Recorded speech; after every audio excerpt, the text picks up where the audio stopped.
लड़की की शादी ना हो रही हो, नौकरी नहीं लग रही हो, घर में कहीं पर ऊफा पटा हो रही हो, पत्नी पत्नी में नहीं बन रही हो, पति में लड़का बिगड़ गया हो, और तो और गाय अगर दूध नहीं दे रही हो तो आप श्री राम जय जय राम कह दीजिए, काम निकल जाएगा। तो इंटेंशन कहाँ गलत है। नमस्कार, मैं मनु पवार। ये जिन माननीय का बयान मैंने आपको सुनाया, इन्हें आप लोग तो जानते ही होंगे।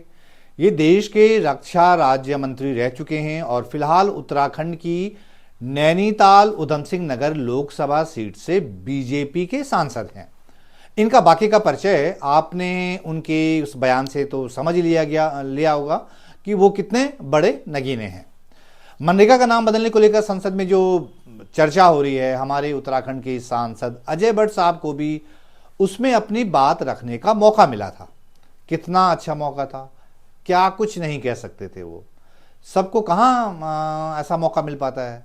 बड़ा कुछ था कहने के लिए, उत्तराखंड से चीज़ें कहने के लिए, लेकिन कह तो वो पाएगा जिसको समझ हो, जिसने कुछ पढ़ा लिखा हो।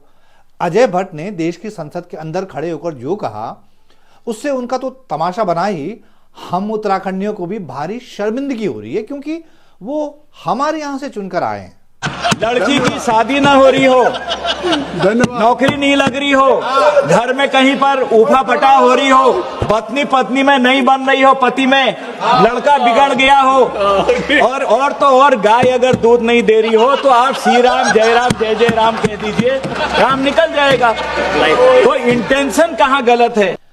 ऐसा लग रहा है कि मानो शर्तिया इलाज का दावा करने वाला कोई झोला छाप डॉक्टर रोडवेज की बस में खड़े होकर अपना प्रचार कर रहा है, या फिर वो जो शहरों में सड़क किनारे टेंट लगा कर रहते हैं ना, वो जो शाही दवाखाना, वो जो शर्तिया इलाज की बूटी बेच रहे होते हैं, कुछ वैसा ही लग रहा है। लड़की की शादी ना हो रही हो, नौकरी नहीं लग रही हो, घर में कहीं पर ऊफा पटा हो रही हो, पत्नी पत्नी में नहीं बन रही हो, पति में लड़का बिगड़ गया हो, और तो और गाय अगर दूध नहीं दे रही हो तो आप श्री राम जय जय राम कह दीजिए, काम निकल जाएगा। तो इंटेंशन कहाँ गलत है। लेकिन अजय भट्ट ने संसद में ऐसी बेशर्मी पहली बार नहीं दिखाई। इससे पहले भी वो संसद जैसे बड़े मंच पर अवैज्ञानिक बात करके हंसी का पात्र बन चुके हैं। जब उन्होंने 5 साल पहले उत्तराखंड में गंगलोड़ यानी नदी किनारे पड़े पत्थरों से पक्का इलाज होने का क्लेम करके चिकित्सा विज्ञान की भी ऐसी तैसी कर डाली थी। गरुड़ गंगा की जानकारी कम लोगों को होगी। जब हम बद्रीनाथ जी को जाते हैं तो गरुड़ गंगा एक जगह पड़ती है, उसके पत्थर को अगर अंदर लाते हैं तो सांप और बिच्छू नहीं आता है। अगर सांप और बिच्छू काट दे तो पत्थर घिस के लगा दीजिए, जहर खींच लेता है। अगर कोई मेरी बहन का प्रसव काल हो, डॉक्टर कहे कि इसका ऑपरेशन करो, तो उसको घिस के उसको 1 कप पानी पिला दीजिए, गरुड़ गंगा के पत्थर का नॉर्मल प्रसव हो जाता है। ये अगर मिरेकल नहीं है तो क्या है। ये मिरेकल नहीं है तो क्या है। मैंने खुद देखा है।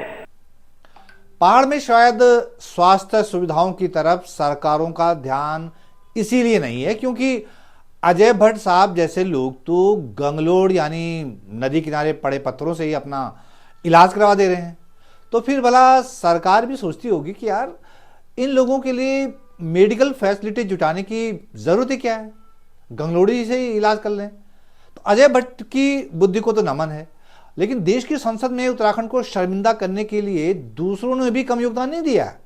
2014 में जब रमेश पोखरियाल निशंक साहब हरिद्वार से सांसद चुने गए थे तो उसके बाद उन्होंने संसद में खड़े होकर क्लेम कर दिया था कि भगवान गणेश के धड़ पर हाथी का सिर सर्जरी से लगाया गया। श्रीमान, अणु बम का परीक्षण लाखों वर्ष पहले ऋषि कणाद ने किया था इस धरती पर। हमारा ज्ञान और विज्ञान में कोई कमी नहीं है। जिस बारे में हास्यास्पद स्थिति में कहा जा रहा था कि गणेश जी का सिर से अलग हो गया और दक्ष प्रजापति का सिर से अलग हो गया, तो वो सर्जरी थी, जी थी। वो तो पूरी दुनिया में वो विज्ञान कहां है जो हमारे पास है। सिर से धड़ अलग होने पर उस धड़ पर सिर का प्रत्यारोपण करने का यदि विज्ञान था, वो गणित थी, वो ज्ञान था, तो केवल हिंदुस्तान की धरती पर था। विज्ञान तो ज्योतिष के सामने बौना है। तो एक से एक यशस्वी नेता पैदा किए हैं उत्तराखंड ने, जिनकी वजह से हमें मौके बेमौके शर्मिंदगी झेलनी पड़ती है।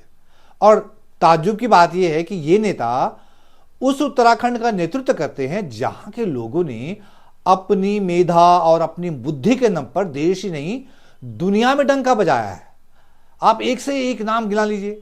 उत्तराखंड के जो लोग ऊंची जगहों पर पहुंचे हैं उन्होंने अपनी बुद्धिमत्ता की, अपने हुनर की धाक जमाई है। हम पहाड़ के समाज धारदार दिमागों के लिए जाने जाते रहे हैं।